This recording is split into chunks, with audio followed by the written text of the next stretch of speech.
Adela Pereira es una persona que, pues, que ha estado trabajando mucho en esto. Ella lidera un equipo de personas consultores que están trabajando todo el tema del turismo en España. Ha tenido algunas bodegas de España como consultora, como bodegas muy importantes como Tazu, como las bodegas Pago de Capellanes. Ha sido asesora, vivió un tiempo en Chile y estuvo asesorando, por ejemplo, marcas tan importantes como Casillero del Diablo, como, Comité de Exportación de Vinos Chilenos. Ella estuvo en todo este proceso y acaba de sacar el primer podcast en español para profesionales del mundo de los negocios del vino. Entonces Adela pues es una de las personas más conocedoras del tema. Cuando nosotros estuvimos haciendo este primer acercamiento con Adela, nos impactó lo que ella ha logrado con esta época donde estamos trabajando nosotros, una crisis difícil a nivel de ventas, a nivel de acercamiento a los consumidores. Y bueno, nos pareció muy importante que Adela tuviera con nosotros esta conferencia. Entonces, disfrútenla otra vez, saquen lápiz y papel, vamos a estar escuchando cómo fidelizar, cómo hacer crecer y rentabilizar este tema del enoturismo. Entonces, vamos con esta charla. Al final de la charla tendremos con Adela también preguntas y respuestas. Por favor, les pido que se enfoquen en las preguntas, enfoquemos nuestras preguntas al tema de cada conferencia para que saquemos precisamente el jugo de cada información, para que pues, le demos el espacio a cada tema según su nombre de conferencia. Entonces, bienvenida Adela, esperamos que disfruten esta conferencia con una mujer realmente fabulosa que ha trabajado este tema. Hola, muy buenas, ¿qué tal a todos? Un saludo afectuosísimo desde Rioja, desde España.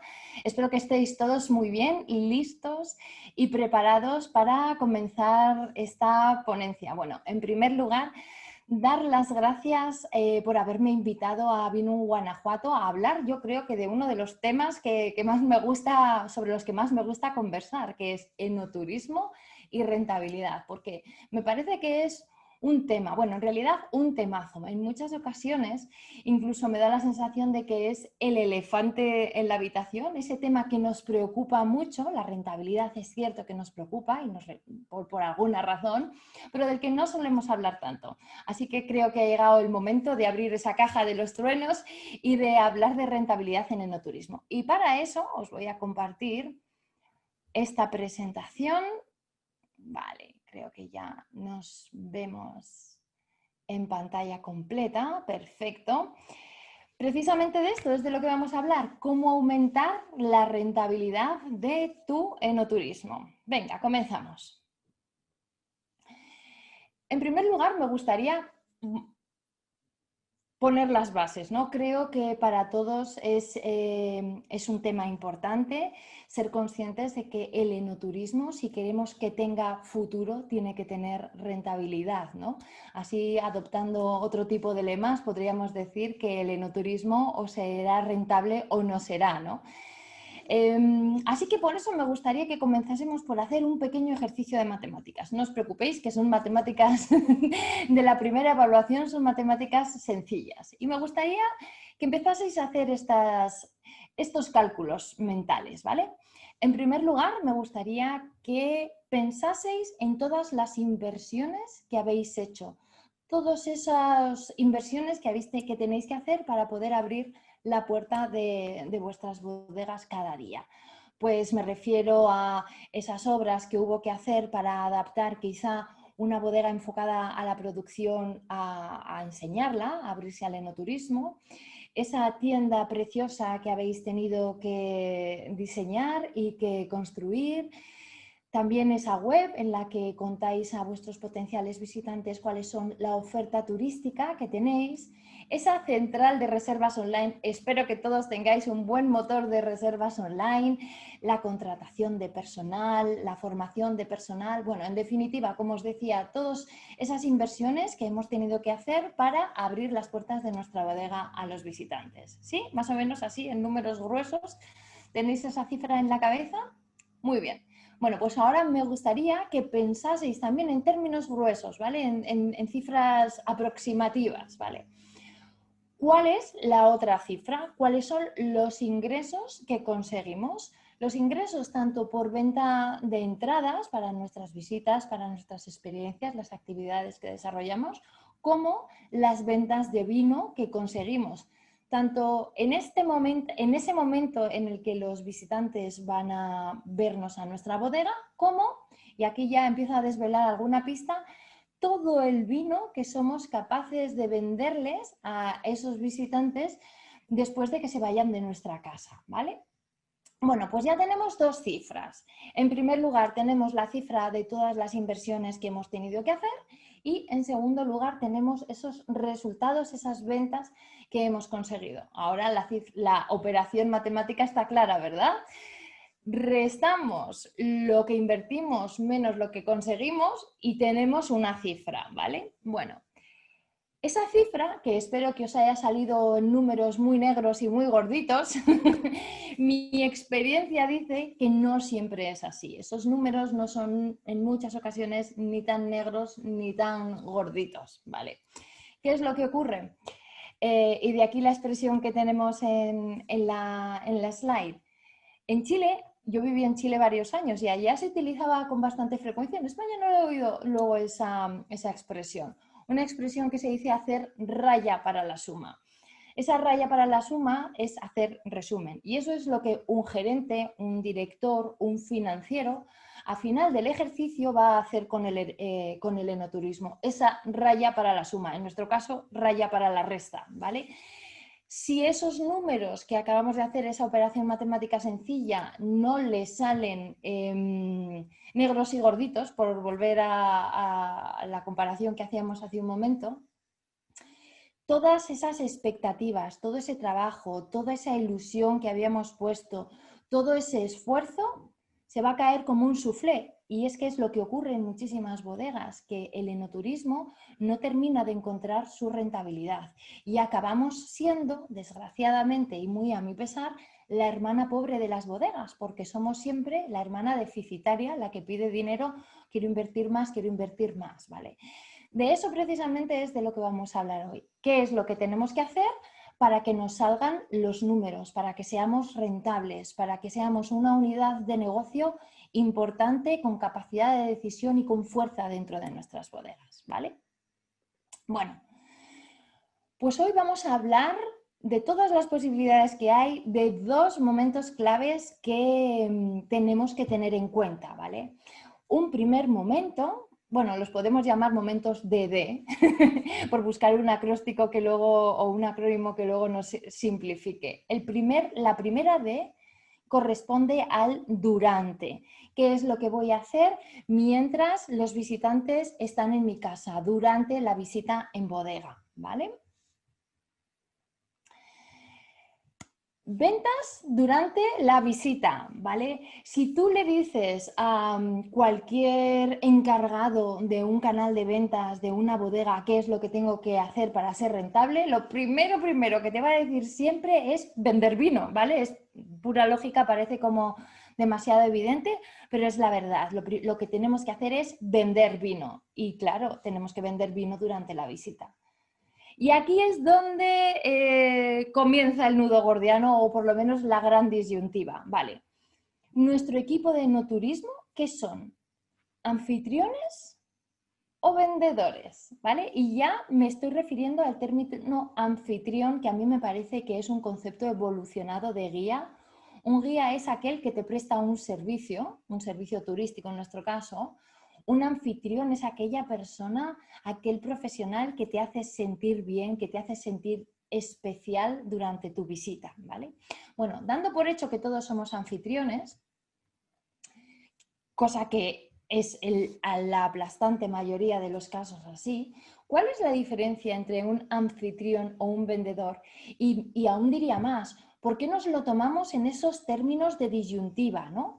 ¿Yo soy anfitrión o soy vendedor? Bueno, pues creo que parte en realidad de un concepto que tenemos un poco, una creencia que creo que es limitante, que nos limita en los resultados que obtenemos. Y es que tenemos esa idea de que un vendedor es este tipo un poco creepy, un poquito así grimoso, Es esa persona, lo tenemos ejemplificado, yo creo que este señor, Danny DeVito, excelente actor por cierto, en la película Matilda, una película Disney que tuvo bastante éxito en su tiempo, era un vendedor de coches de segunda mano que lo único que quería hacer era estafar a todo el mundo, o sea, en plan, coge la pasta y corre, como la película, ¿vale? Este vendedor de segunda mano, de coches de segunda mano, tenemos un poco esa idea de que vendedor y engañador van en muchos casos unidas, ¿no? No sé si es la idea que tenemos de cuando hace muchos, muchos años, al menos aquí en España, ¿no? Los vendedores de enciclopedias iban puerta a puerta tocando por todas las casas intentando vender sus enciclopedias y sus productos, hasta que luego llegó la enciclopedia Encarta, los borró del mapa, y luego la Encarta llegó la Wikipedia e Internet y los borró a todos, ¿vale? Pero tenemos esa idea un poco de vendedor, un poquito creepy, ese engañador. Y en realidad no es así. De hecho, yo tengo un amigo mexicano, por cierto, que es coach en ventas y experto en estas cosas de vender, que siempre dice que vender es un acto de amor. Que nos puede sonar un poco extraño, pero en realidad, y yo estoy totalmente de acuerdo con él, un buen vendedor es esa persona que es capaz de entender tu dolor mejor que tú mismo y darte una solución a ese dolor. De hecho, tenemos esa idea un poco de que los vendedores son muy habladores, es esa persona simpática que cuando llega, entra en una habitación, se apodera de la sala, no calla y te machaca hasta que consigue venderte lo que él quiere, ¿no? Y sin embargo, yo creo que esto no es así. Un buen vendedor es un buen conversador. Y un buen conversador es una persona que tiene dos oídos, una boca y al menos lo utiliza en esa proporción. O sea, un buen vendedor es un buen escuchador, una persona que sabe realizar las preguntas adecuadas para comprender lo que la persona que tiene delante necesita y sabe darle respuesta a esa necesidad. Y es que de alguna manera, yo creo que todos somos vendedores, ¿no? En realidad, si lo pensamos, por ejemplo, un abogado le vende un veredicto a un jurado o a un juez. Un médico de alguna manera también te vende un diagnóstico. Le vendes las verduras a tus hijos si es que quieres que coman verduras, porque hay que venderles el brócoli, no se vende solo el brócoli, por lo menos en mi casa no se vende solo. Incluso también le vendes cosas a tu pareja, ¿no? Pues este fin de semana quiero ir a comer a casa de mis padres, este tipo de cosas. En realidad, todos vendemos, medie una transacción económica o no medie transacción económica, pero todos vendemos, ¿cierto? De hecho, si estáis interesados en el tema, os recomiendo un libro de un autor súper interesante, se llama Daniel Pink. El libro se titula Everybody Sells, pero yo creo que ya está traducido a español, es que lo leí hace mucho tiempo, creo que es... No, Everybody Sells no, es Vender es humano, to sell is human, eso es, vender es humano. Os lo recomiendo vivamente para que de alguna manera dejemos de estigmatizar la profesión de vendedor y le demos esa nueva dimensión, ¿no? Que yo creo que está lastrando mucho los resultados de ventas en el enoturismo. De hecho, es que todo parte de ese primer proceso, de ese reclutar, ¿no?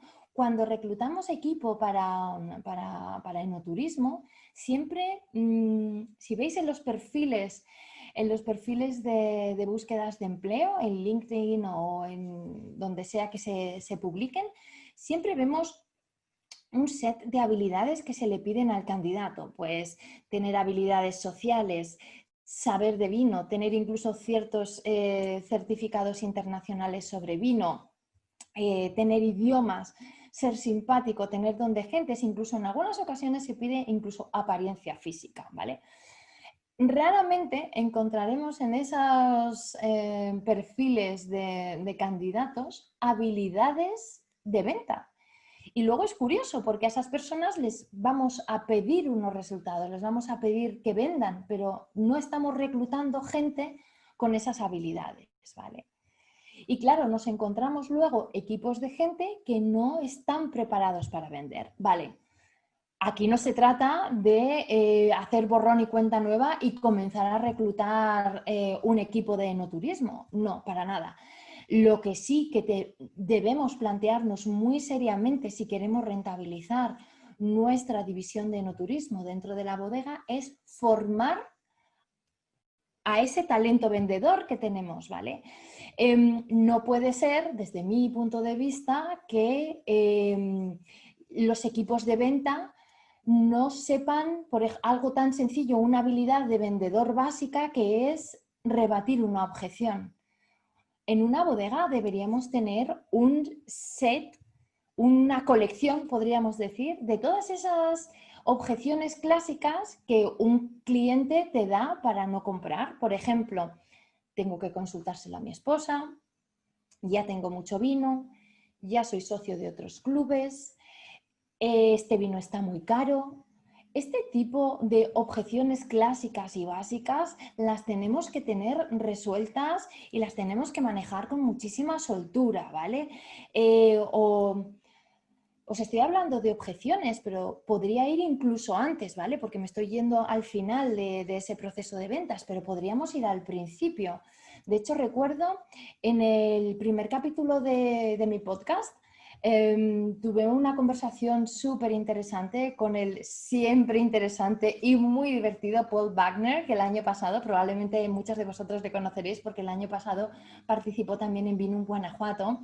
Paul Wagner me recordaba ese conocidísimo dicho gringo que dice que facts tell, but tell sales, ¿vale? Story sales, o sea, los números dicen, pero lo que verdaderamente vende, lo que está vendiendo, son las historias, son los beneficios, no los hechos. A ver, al menos en España, cuando uno hace una visita en una bodega, un porcentaje muy alto del tiempo en el que tú estás en ella te van a estar dando datos, ¿vale? Un ejemplo clásico, te explican un vino, te hacen una cata y te dicen, bueno, pues este vino es de un pago único de esta viña que se llama, no sé, La Hermosa, está plantada a 675 metros de altura, con las variedades temprazuelo al 5%. La finca tiene una extensión de 2,3 hectáreas que vendimiamos a principios de septiembre en cajas de menos de 10 kilos y se hizo una segunda selección de uva en mesa a la llegada a bodega, ¿vale? Lo que yo estoy dándoos ahí es una sucesión de hechos, ¿vale? Los hechos no mueven, en los hechos no hay emoción. Y necesitamos crear emoción. ¿Por qué necesitamos crear emoción? Porque los seres humanos, señoras y señores, nos movemos por la emoción y las ventas no son ajenas a ello, ¿no? De hecho, el premio Nobel de 1992, Daniel Kahneman tiene un estudio publicado bastante extenso, además, pero es divulgatorio, o sea, es de divulgación, es fácil de leer, es extenso pero fácil de leer, que se puede, el título es Piensa despacio, piensa deprisa, en el que nos demuestra cómo la gran mayoría de las decisiones de compra que tomamos se hacen por motivos emocionales, no racionales, ¿vale? Por tanto, tenemos que entrenar a nuestro equipo de ventas en esas historias, en esas argumentaciones, cómo trasladar en términos de beneficios y de emoción todos esos datos que actualmente solemos transmitir en la bodega. Y para eso tenemos que formarles, porque probablemente hemos reclutado profesionales que no son grandes expertos en ventas, ¿vale? Entonces, si ya tenemos un equipo que es un grandísimo anfitrión, démosles ese entrenamiento en ventas, formémosles, porque son habilidades. De todo lo que os estoy hablando son habilidades. Muchas veces tenemos esa idea de que el vendedor nace, ¿no? Como esos titulares tan grandilocuentes. El vendedor nace o se hace. Se hace, dejémonos de tonterías. El vendedor se puede hacer porque estamos hablando de una habilidad. Estamos hablando de una habilidad y como tal se puede adquirir. Muy bien. Vamos a la segunda parte de este durante, ¿vale?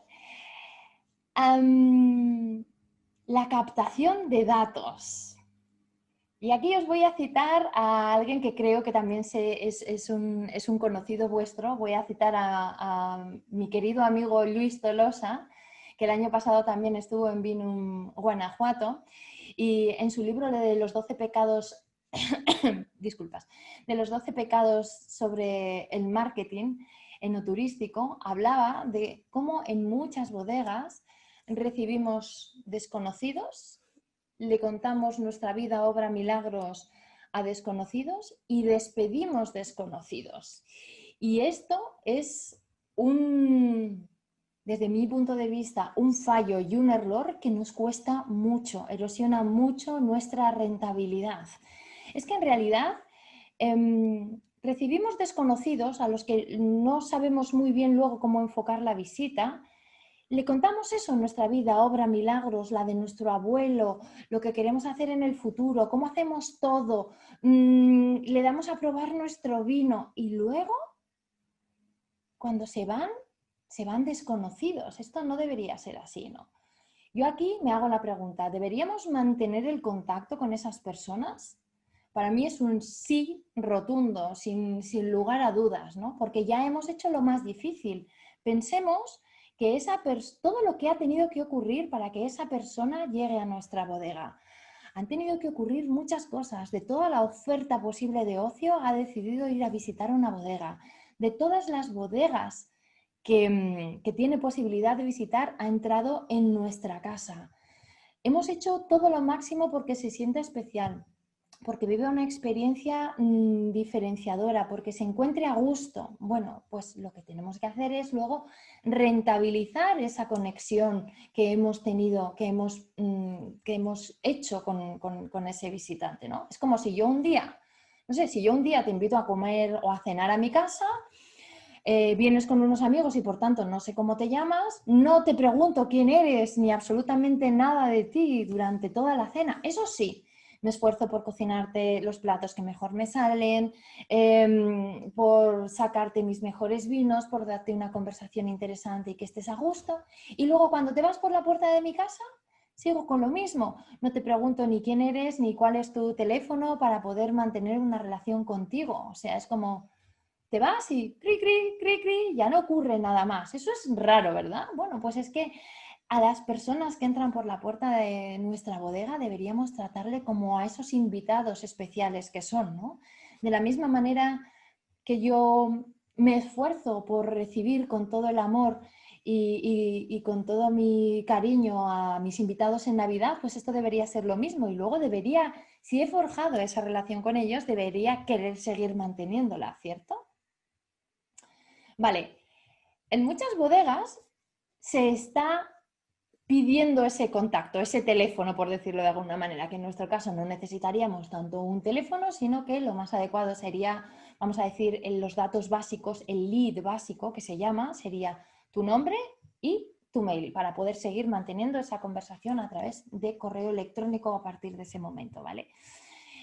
Al menos en España, algunas bodegas sí que lo están haciendo y lo hacen a través de un papelito, típico flyer en el que pone nombre y el correo electrónico.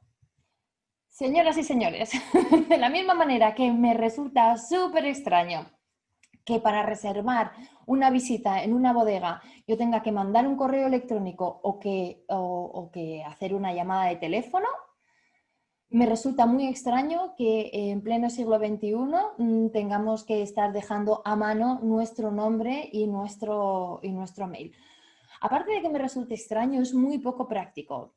¿Por qué? Porque vamos a perder datos por el camino. A ver, pongámonos un momento en situación. Esto se suele hacer al final en una cata, ¿verdad? Y dice, pues nos pueden dejar aquí sus datos para que les mandemos información de valor. Para empezar, información de valor a mí no me parece una propuesta irrechazable, ¿vale? O sea, me vas a mandar correos electrónicos para pegarme la paliza sobre lo tuyo, no me resulta atractivo, ¿no? Tendríamos que buscar una fórmula para que ese dejarme tus datos a ti también te interese, que sea un quid pro quo, ¿no? Que sea un win-win y las dos partes ganemos. Y tiene que ser un sistema automatizado, porque si no, para empezar, ocurren dos cosas. Cosa número uno, alguien del equipo de enoturismo va a tener que estar metiendo esos datos en una base de datos y eso es un trabajo muy pesado, sobre todo cuando tus visitas se pueden contar por miles, ¿vale? No estamos hablando de meter una dirección de correo electrónico, sí que estamos hablando de miles, ¿vale? Eso por una parte. Y en segundo lugar, vamos a perder datos por el camino, porque como os decía, esto suele suceder durante la cata, ¿vale? Cuando tú, vamos a ponernos en situación, yo estoy con mi pareja visitando una bodega, llevamos un rato, llevamos ya 2 vinos, la vida es estupenda, estoy sin hijos, me lo estoy pasando fantásticamente bien, con mi vinito, disfrutando, y de repente me tengo que poner a escribir.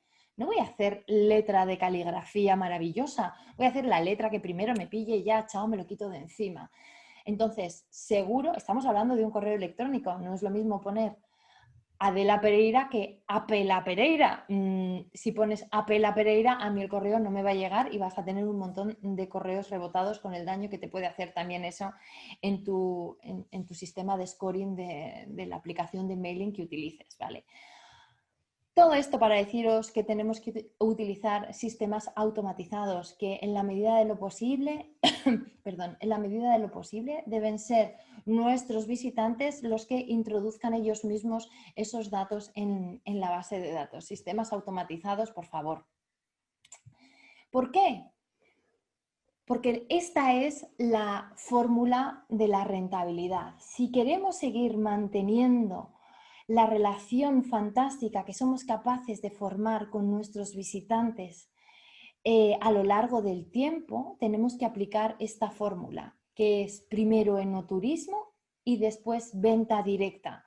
Tenemos que poner en marcha un canal de venta directa conectado con el enoturismo. Eso es lo que va a aumentar la rentabilidad, que me gustaría introduciros el concepto de rentabilidad tomada no únicamente como el vino que yo estoy vendiendo durante la visita, sino qué es lo que ocurre cuando esa persona se va de mi casa, cuál es mi plan de fidelización y qué canal tengo previsto para llevar hacia ahí esa fidelización, ¿no?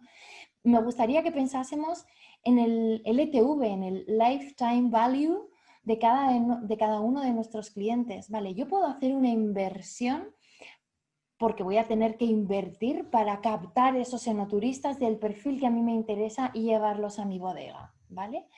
A partir de ahí tengo varios puntos en los que aumentar la rentabilidad. Como hemos visto antes,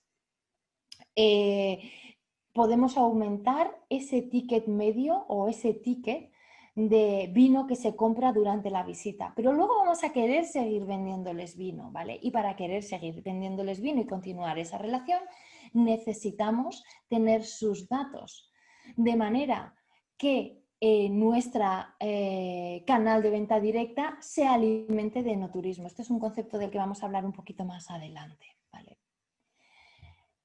Porque en realidad, mirad, hace poco estuve consultando, yo no sé si en otros países es igual, me encantaría que luego pudiéramos debatirlo, pero en España,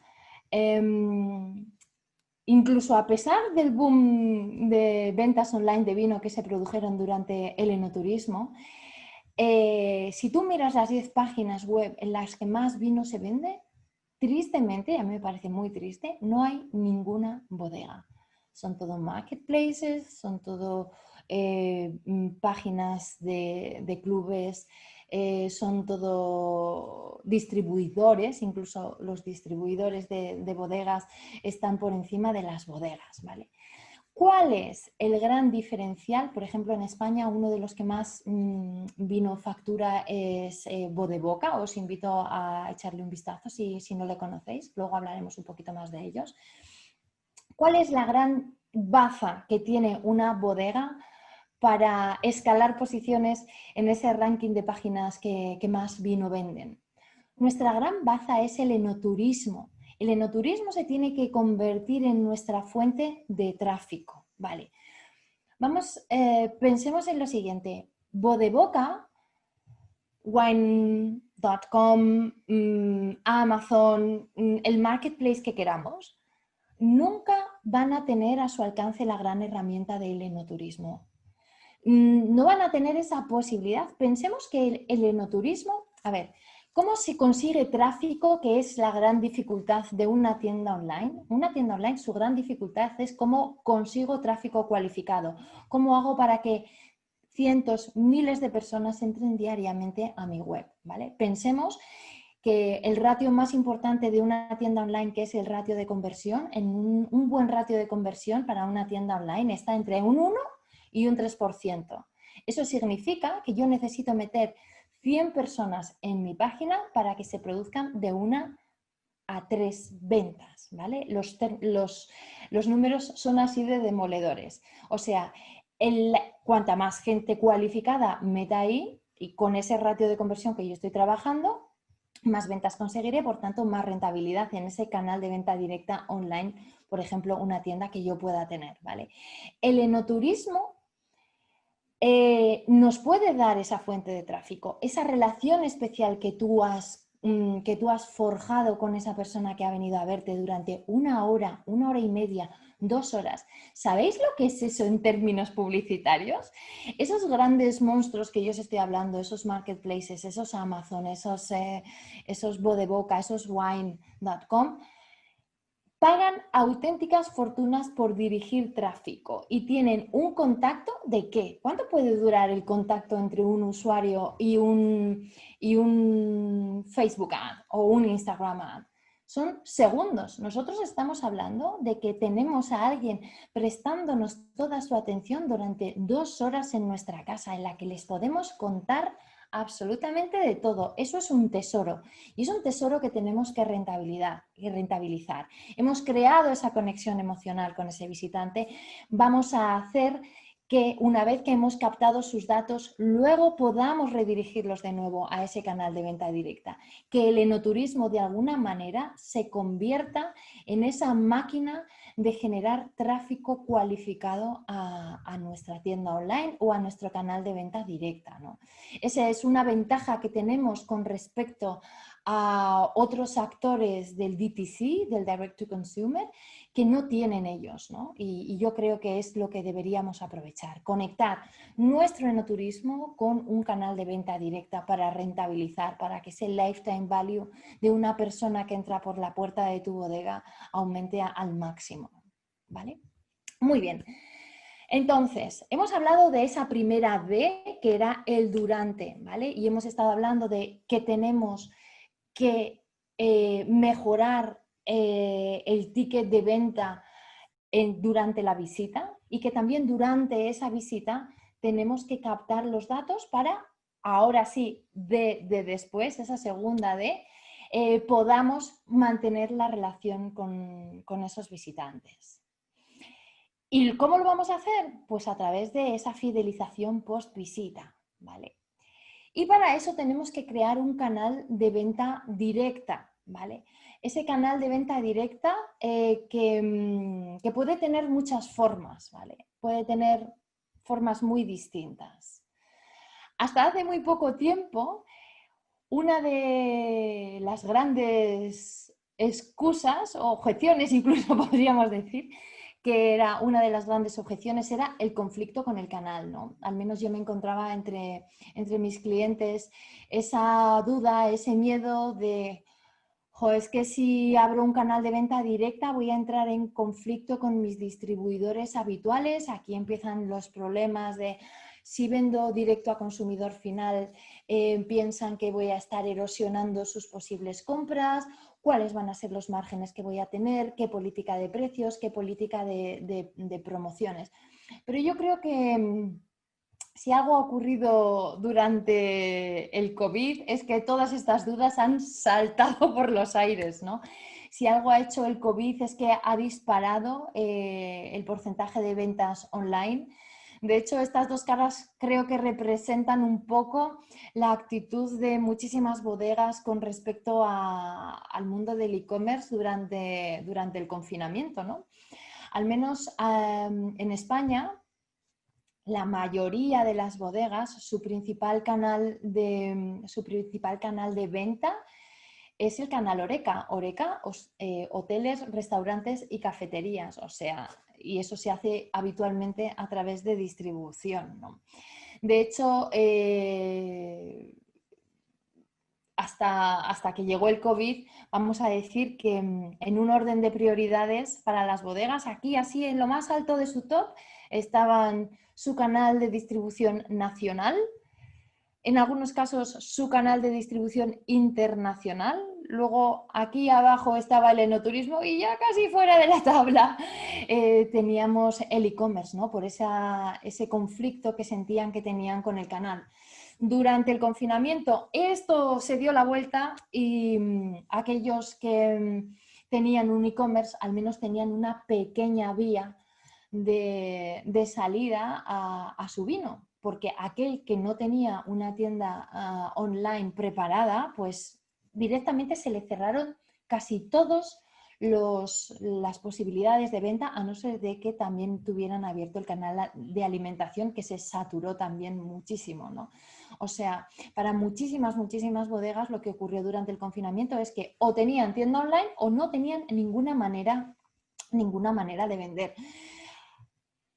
A mí algunas veces me parece terrible y tremendo, pero creo que ha hecho falta una pandemia global así de heavy, de fuerte que estamos sufriendo todos, para que el mundo del vino y de las bodegas se den cuenta del potencial de las ventas directas y del potencial de lo digital en general, ¿no? Bueno, ¿ha tenido que hacer falta una pandemia global? Sí. Bueno, pues veamos la parte positiva del asunto y aprovechemos, ahora que ya nos hemos dado cuenta del potencial de lo digital, que además rima, aprovechemos ese potencial, ¿verdad? Porque el momento es ahora, o sea, ¿sabéis ese dicho? Por lo menos en España está, que dicen que la vida de un perro equivale a un año de perro equivale a 7 años de humano. Bueno, pues diría que en Internet es lo mismo, no, yo diría casi que un año de Internet es como 100 años de humano. Es un tren que va bastante rapidito y el momento es ahora. Aprovechemos esta ocasión que nos ha dado el COVID para subir a ese tren de alta velocidad digital en el que tenemos que subir lo antes posible porque va muy rápido y si no va a pasar y cuando queramos subir en él, la velocidad es tan alta que vamos a tener muchísimas dificultades, ¿no? Un ejemplo de lo que os estoy hablando, que seguro que ya conocéis todos, ¿no? Empathy Wines, propiedad junto a otros dos socios, Gary Vaynerchuk, el famosísimo Gary Vaynerchuk, que seguro que todos conocéis, creador de Wine Library y de muchas otras startups. Empathy Wines es una bodega. No sé si diría, ni siquiera la definiría como una bodega, ¿no? Es una marca nativa digital enfocada únicamente en el canal DTC, Direct to Consumer, el directo a consumidor, que con solamente 18 meses de vida, voy a volver a repetirlo, 18 meses de vida, fue vendida hace un mes o así, el tiempo lo tengo un poco estropeado, más o menos, hace más o menos un mes a Constellation, por una cantidad de dinero que no ha trascendido, pero todos imaginamos que no fue muy pequeña. Tengamos en cuenta que Empathy Wines, que es una marca, como os decía, nativa digital, enfocada únicamente en el DTC, tiene 18 meses de vida, de los cuales desde el 9º mes ya estaban en conversaciones con Constellation para vendérsela, ¿vale? Entonces uno se pregunta, ¿por qué Constellation, la mayor corporación de venta de vino y bebidas alcohólicas del planeta, querría hacerse con una marca que, vale, vende un número de cajas, pero nada loco? En estos momentos, ¿por qué querría hacerse con una pequeña marca? Bueno, pues yo creo que por dos razones. En primer lugar, porque, y más post-COVID, ¿no? O post-confinamiento, el mundo del DTC, del directo al consumidor, ha explotado. Estamos creciendo a más de 2 dígitos anuales. El DTC está ya consolidado como un canal de venta rentable, al menos en algunos países, como por ejemplo en Estados Unidos. Y en segundo lugar, Constellation compró Empathy por todo ese conocimiento de consumidor final que la marca tiene, ¿no? Por todo ese conocimiento de cómo llegar al consumidor, cómo conectar emocionalmente con él, cómo hablar de beneficios, de historias, de valores, de lo que realmente conecta y produce ventas al fin y al cabo, ¿no? De hecho, incluso Constellation, su CEO recientemente admitía de forma pública, hemos comprado Empathy para poder aprender de esta marca y extrapolar esos conocimientos a otras marcas, como por ejemplo Robert Mondavi, ¿no? O sea, al final... Bueno, resulta curioso, paradójico, resulta muchas cosas, por lo menos a mí me resulta sorprendente que las grandes marcas de vino en Estados Unidos, como pudiera ser Robert Mondavi, acaben aprendiendo de bebés, porque es un bebé como marca, de una marca bebé de 18 meses que en muy poco tiempo ha demostrado que si conoces a tu público, que si te diriges a él de una manera emocional, que si tienes habilidades de venta, puedes llegar a consumidor directo, a consumidor final con todos los márgenes que eso conlleva, ¿vale? Otro ejemplo, antes os hablaba de Vodeboca. Vodeboca es esta página web española que fue comprada por el otro, por el otro gigante. En Estados Unidos tenemos Constellation, en España, perdón, en España. En Europa tenemos Pernod Ricard, que es de origen francés. Pernod Ricard compró el año pasado Vodeboca y anteriormente había comprado Ubinum, actualmente se llama Drinks & Co. Por la misma razón que Constellation compró, Empathy Wines, ¿no? Porque los grandes conglomerados de la venta de vinos y licores han comprendido que tienen que digitalizarse, que hay que ponerse ya las pilas con el mundo digital, con el mundo de la venta directa. De hecho, en el caso de Vodeboca, tienen grandes planes, no solamente para la venta directa de vino a consumidor final, sino también para digitalizar la distribución tradicional de vino, ¿no? Con todos los canales que ellos ya tienen. Ejemplos de que el mundo a ambos lados en continentes muy separados, pero viviendo situaciones muy parecidas, se está digitalizando y que el mundo de la venta directa a consumidor final es el siguiente paso que tenemos que dar y el siguiente paso que las bodegas no se pueden perder. Y como os decía antes, desde mi punto de vista, ese paso tenemos que aprovecharlo con todas las herramientas que tenemos en nuestro alcance y de las cuales el enoturismo es el gran diferenciador con respecto a estos otros monstruos que tienen otras armas como equipo, capacidad de inversión y muchísima tecnología detrás, ¿no? Cada cual tenemos que ir con nuestras herramientas por la vida y creo que el enoturismo es la gran herramienta que tenemos a disposición las bodegas, ¿vale? Porque otra de las ventajas o otra de las ventajas, de los beneficios que yo le veo como bodega a entrar en el mundo de la venta a consumidor es que son tres y son evidentes. Los márgenes, esos márgenes que tú estás pagando a tu canal, a tus distribuidores, a la distribución, o sea, al canal de alimentación, de repente tú tienes para jugar con ese margen. Marca. Estás haciendo marca, estás reforzando, pensemos cuántos miles, casi que me atrevería a decir, en algunos casos parecen millones de marcas de vino hay en el mundo, ¿no? Cualquier cosa que hagamos para trabajar nuestra marca va a redundar en nuestro futuro, en nuestro beneficio, ¿no? Y el control que nos da,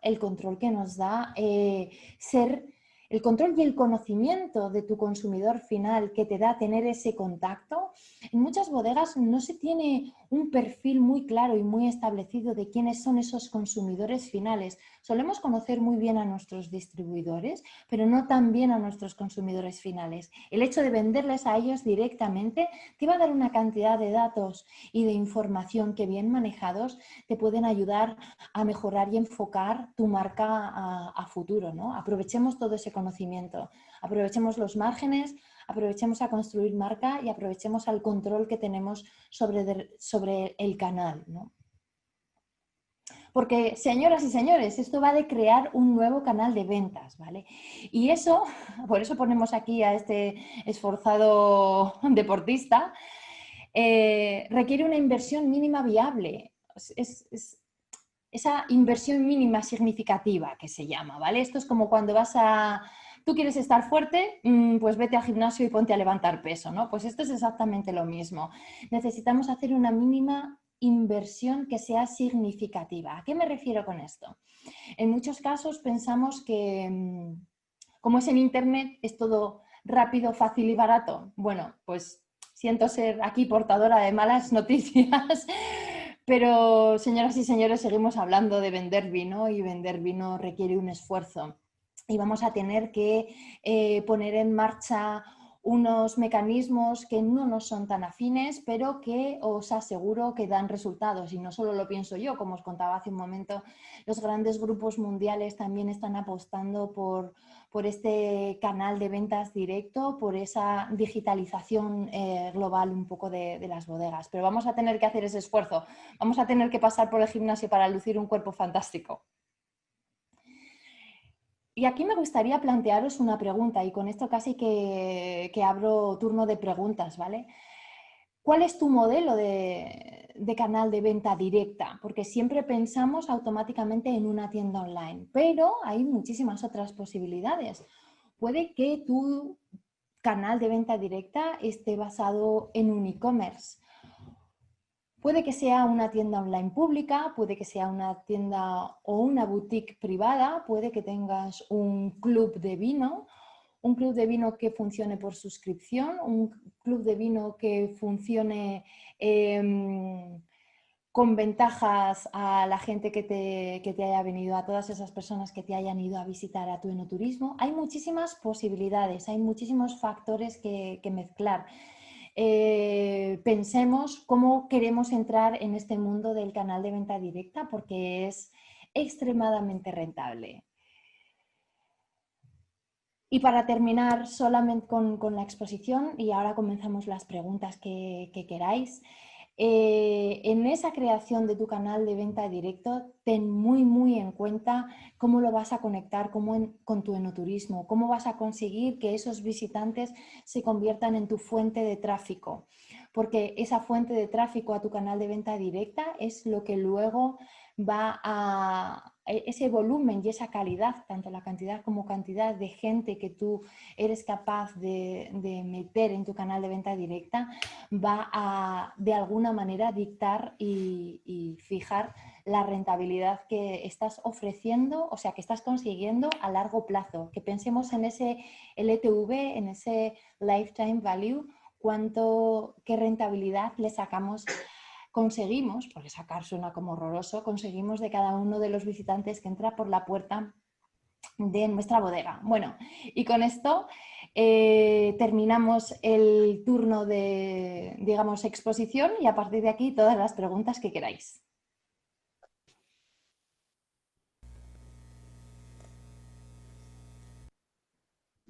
Adela, pues siempre será un tema interesante vender, siempre será un tema interesante captar el dinero del bolsillo de la gente. Y hoy en día pues es un tema preocupante y es un tema que nos presenta retos muy buenos. Y bueno, tu conferencia, sin lugar a dudas, es una conferencia que cuestiona mucho a las bodegas, cuestiona mucho al sector del enoturismo. Si ustedes se lo han cuestionado en España, que ya tiene algunas regiones de enoturismo maduro, imagínate en México que nosotros hasta ahora estamos empezando a pensar como sector en esto. Y habíamos hablado por ahí en alguna ocasión de un tema que tocaste ahora, que era la formación de vendedores en el tema del enoturismo. Y te decía yo que, y hablábamos que era a veces se contrataba a la prima o la sobrina bonita para que en las vacaciones estuviera, estuviera de vendedora de no turismo. Pero a ver, ¿qué realmente, qué tanta conciencia tenemos que tener? ¿Qué tantos cursos existen? ¿Hay cursos? ¿Cuáles son esas herramientas que tenemos que desarrollar para crear líderes o para crear, pues nada, gente que trabaje al frente de la bodega en el tema de no turismo? Cuéntanos ustedes qué están haciendo, tú que eres asesora y consultora de empresas, ¿qué se está haciendo en el tema de formación de este tipo de no turismo?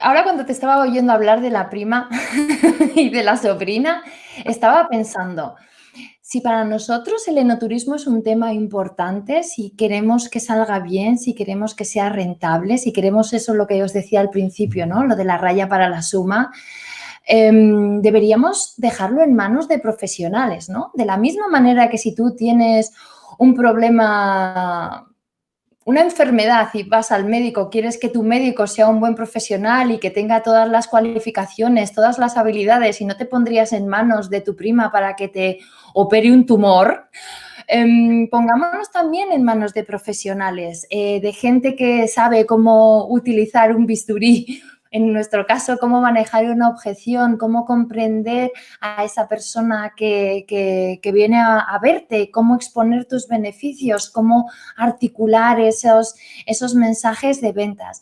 Y como os decía hace un momento en la exposición, estamos hablando de habilidades vendedoras, de habilidades de ventas y como tal se pueden aprender porque es una habilidad, ¿no? De la misma manera que cuando tú vendes, cuando buscas distribución tanto nacional como en exportación, tienes un equipo de ventas preparado que tiene una estrategia, que ha desarrollado unos objetivos y que tienen puesta en marcha unos planes para conseguir esos objetivos. En enoturismo tenemos que hacer lo mismo, tenemos que tener un plan estratégico de ventas, de captación automatizada de los datos que vienen, de la gente que viene a nuestra bodega y tenemos que dar formación, yo diría una doble formación. Tenemos que formar a los líderes de los equipos y tenemos que formar a los líderes al equipo en terreno, ¿no? Líderes y el equipo en terreno, para que el líder sepa cómo motivar a ese equipo y ese equipo sepa cómo trasladar todos esos mensajes, cómo conectar emocionalmente con la gente que viene a vernos, porque al fin y al cabo eso es lo que vamos a llegar a las carteras a través de los corazones y la emoción, ¿no? Y eso requiere formación. No, también cuando te estaba escuchando, es cierto que en España hay mucha más tradición de enoturismo, pero también es un tema que está muy vivo aquí. Tampoco vamos a ir de superlíderes del asunto. Yo creo que ventas y enoturismo también es un tema muy candente en España porque es cierto que llevamos unos años, depende en qué regiones, más experiencia o menos, pero igualmente ese twist, dijéramos, del factor ventas, hasta hace muy poco tiempo tampoco se estaba teniendo en cuenta. Correcto. Algunas preguntas por acá interesantes, Adela. Pregunta una persona, ¿qué tan importante es hoy en día incluir en el marketing de las marcas de vino los concursos nacionales e internacionales? Y esto es desde el punto de vista de la venta de una botella de vino con este tipo de etiquetas, de marcas, pues de reconocimiento. Bueno, al fin y al cabo estamos hablando de prueba social, ¿no? Tengamos en cuenta una cosa, nuestro cerebro como humanos, la última vez que evolucionó fue hace 10.000 años. O sea, tengamos en cuenta que estamos utilizando un software de hace 10.000 años para una situación actual. Vamos a decir que estamos un poquito desactualizados. Entonces, a los seres humanos nos importa muchísimo la prueba social, lo que los demás piensen de nosotros. Porque hace 10.000 años, si tú no eras aceptado en tu grupo, venía el diente de sable, te zampaba y chao, ya no había nada más. Hoy utilizamos esos mismos criterios para comprar vino, que son dos situaciones que aparentemente no tienen nada que ver. Pero por la misma razón que no entramos a un restaurante vacío, porque no queremos ser el primero en entrar allá, la prueba social nos importa. Tenemos en vino dos grandes modalidades de prueba social. La prueba social de nuestros pares, o sea, todos estos reviews que tenemos en TripAdvisor, Google Reviews, que tenemos en wine.com, en todas estas plataformas, o en España, por ejemplo, muy famoso también Bodeboca, Vino Selección, o sea, como grandes marketplaces, incluso Amazon. Las reviews de Amazon, ¿quién no mira las reviews de Amazon antes de comprar cualquier artículo? O sea, directamente buscas 5 estrellas, ¿no? O sea, 4 o 5 estrellas. Es cierto que en el mundo del vino, esta otra prueba social, profesional, y digo un poco, aunque me duela, pero es cierto que sigue teniendo mucho peso. Yo, de hecho, tengo un cliente, hablaba con ella esta mañana, que me decía, en algunos distribuidores en Estados Unidos, lo primero que me piden son puntuaciones. No quieren catar mi vino si tengo menos de 90 Parker o si tengo menos de 90 Sacklin. ¿Son importantes? Pues hay que decir que sí. O sea, la realidad es esa. Depende de qué mercados, depende de qué situaciones, la prueba social sigue siendo importante, sí. Pero si tenemos esa prueba social, por favor, en las páginas web. Sí. Oye, otra pregunta. ¿Crees que la imagen del sommelier cobrará más auge en la nueva tendencia del enoturismo? Por favor, di que sí, porque yo soy sommelier, necesito chamba. Oh, yes, oh, yes. De hecho, yo, por ejemplo, estoy pensando en 3 clientes con los que trabajamos, tema de digitalización, de enoturismo y de creación de canal de venta directa, y están a cargo de sommeliers. Son los grandes comunicadores del vino, han sido siempre ese nexo de unión entre la bodega, el vino y el consumidor. De hecho, por ejemplo, hay en muchas bodegas que requieren titulación de sommelier para formar parte de sus equipos de enoturismo. Un sommelier es eso, el embajador perfecto para transmitir, para ser capaz de comunicar eso que muchas veces las bodegas no llegan a contactar, ¿no? A conocer al consumidor, como decía Juan Parca hace un momento, a ponerte en los pies, en los zapatos de tu consumidor y sentir lo que ellos sienten. Sí, correcto. Óyeme, aquí hay bueno, tenemos muchas preguntas, pero vamos a ver si podemos contestar algunas. Dice, ¿cuáles han probado ser los canales de venta directa más exitosos en este momento? Pues desde mi punto de vista, todos aquellos que han sido relacionados previamente con el enoturismo. Como os decía en la ponencia, al menos en España, las 10 webs que más vino venden online son marketplaces, distribuidores, agregadores de bodegas. Sin embargo, las bodegas tienen un grandísimo potencial.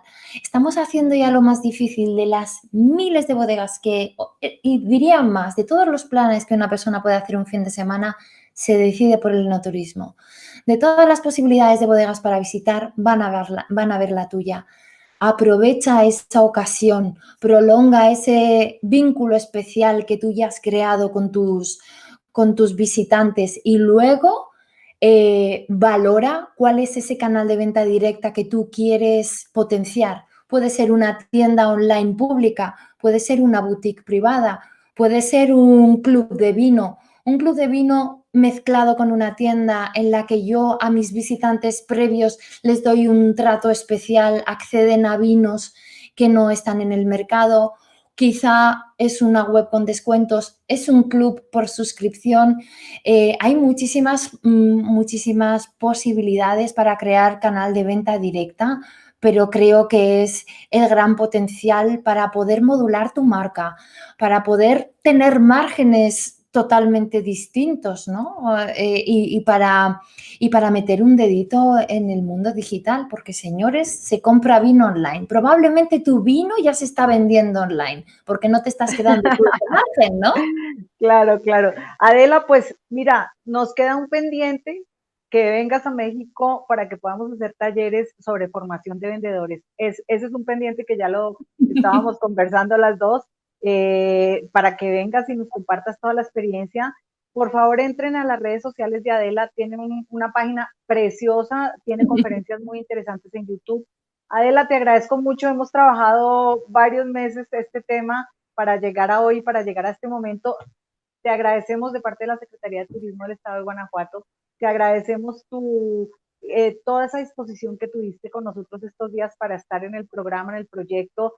Hicimos un equipo de conferencistas muy interesantes. Muchas gracias por tu apoyo. Y bueno, seguimos porque esto hasta ahora está empezando, estamos picando a los dueños de las bodegas y a estas personas que se interesan en seguir un recorrido de aquí en adelante o que ya lo vienen haciendo. Adela, te mando un gran abrazo. Buenas tardes a España. Muchísimas gracias por invitarme, por darme la oportunidad de compartir con vosotros este tema apasionante del enoturismo y su rentabilidad, y feliz y encantada de tener la oportunidad de en un futuro poder seguir hablando con vosotros en directo allá. Muchas gracias, Adela. Buenas tardes. Abrazos. Hasta luego.